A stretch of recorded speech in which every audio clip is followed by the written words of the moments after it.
up your engine! I'm going to show you how you can maintain a beautiful car like this Lexus SUV without being ripped off by mechanics, charging you for work that doesn't need to be done, or overcharging you for the stuff that they do. Now this particular vehicle is a 2010 RX 350. It's a customer's car. It's got almost 100,000 miles on it, and it runs like a clock because it's being maintained correctly. But at the same time, he's not wasting money on unnecessary repairs or unneeded maintenance. Now this is a fancy Lexus. It's all-wheel drive. As you can see, there's a drive shaft in here. There's the inner CV boot in the front. And as we go to the back, you'll see it's got a differential back here. There's the big old differential. And there's the drive shaft. And when you look in there, there's the back drive shaft CV boot. Now this all-wheel drive system made by Lexus, being Toyota, it's a very strong system. It needs very little maintenance, but what it does need, and make sure you do it, is you need to change the fluid in the rear differential and then the transmission and front differential every once in a while. In the case of this thing, if you do it every 60,000, 70,000 miles, that's perfectly fine. And if you want the truth of it, I got customers of these things that have 250, 300,000 miles. They've never changed any of those fluids, and it still works okay. Now me, I wouldn't push it. The stuff's expensive. And what does the fluid cost? Peanut money. Just go to Toyota or Lexus. Buy the fluid at the dealer. It's only a few bucks a quart. You can easily change it yourself, drain and fill. Not that big of a deal. My advice is, learn how to do it yourself, and here's why. I had a customer with one years ago. He brought it in when it had 350,000 miles. The rear end was making some noise. Checked it, pulled the back off, it was full of sludge. I said, you know, you gotta change this stuff every once in a while. She replied, I paid the dealer to change it 3 times. They never changed it. It was just thick as could be. You can't really trust people these days. And look how easy it is to do. Just jack it up a little. And here's the differential. We're just going to drain it and refill it. Now these are often in here tight, so get yourself a long extension bar like this and a socket. This is a hex wrench. I couldn't find my short one, so I'm using my long one. Kind of silly, but shove it in the top one first. That's the fill plug, and we'll pull on it. There it goes. And as you can see now, it just unscrews. That's the fill, which will fill it back up. So we're going to break the drain one loose now. Oh, man, you got to pull like mad on these things. But if you pull hard enough, there it goes. Finally. Now we can use our fingers and the rest of it will come gurgling out. There we go. Now it's going to drain. You can see inside here, there isn't that much came out. It's even less than a quart. Then once it's done draining, drain plug back in. There it is right there. And then use your giant bar and get it nice and tight.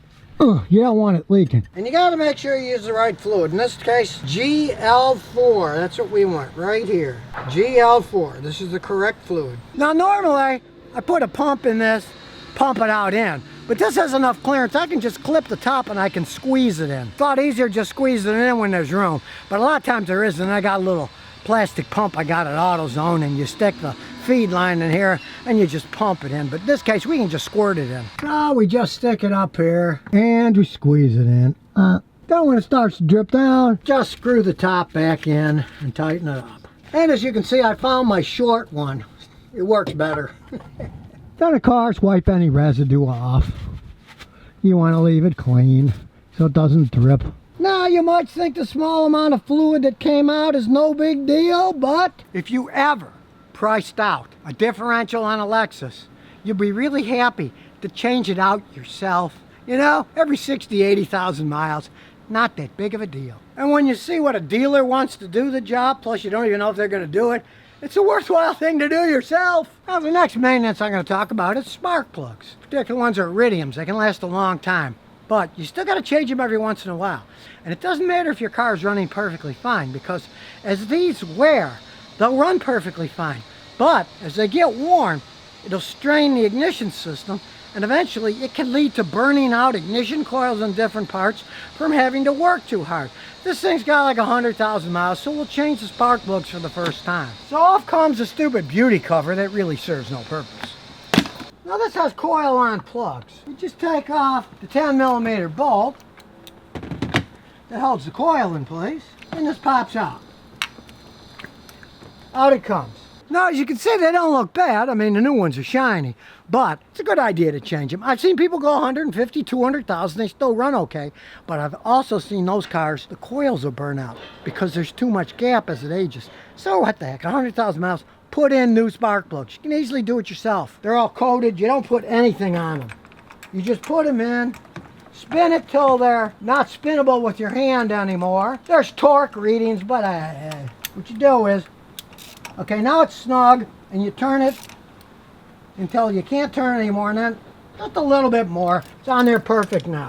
Plug assembly just goes back on. And don't forget to put the little 10mm bolt back on and make it tight. The bolt helps ground the assembly, so you want to make sure it's tight. You don't want to lose ground. And you do the other 5. As you can see, it is not rocket science. You just take your time, do it like I am, on an ice cold engine. You don't want to do it on a hot engine. These heads are made out of cast aluminum.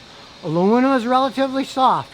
When it's hot, it's even softer. This thing's been sitting all night, it's nice and cold, you're not going to damage anything. Now the next maintenance item is coolant. This particular one, Lexus Toyota, it uses the Asian vehicle. It's a special coolant. It's called HOT, Hybrid Organic Acid Technology. Many companies make the stuff. You don't necessarily have to go to the dealer and buy it. As long as it's a HOT coolant, Hybrid Organic Acid Technology. In this case, it's good for 7 years or 150,000 miles.